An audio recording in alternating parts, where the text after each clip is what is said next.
Ini saya mau nyampaikan terima kasih sama Bapak karena kemarin di Bandung tuh masih ada geng motor yang nyerang warga ya, dan ada korban. Alhamdulillah Pak, ini sesuai dengan apa yang Bapak arahkan. Memang masih ada beberapa dari warga kita yang masih suka keliaran itu pada jam-jam waktu istirahat.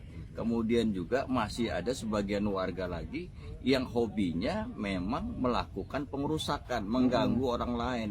Nah ini kemarin kita atasi semuanya oleh seluruh jajaran dan alhamdulillah kita bisa mengungkap pelakunya Pak. Ya sudah ditangkap ya? Sudah Pak, 1 orang dan hari ini kita kembangkan untuk yang lain. Yang ditangkap tuh dewasa? Di bawah remaja Pak, umur 16 tahun. Oh, yang ditangkap itu? Ya, yang sekarang baru ini.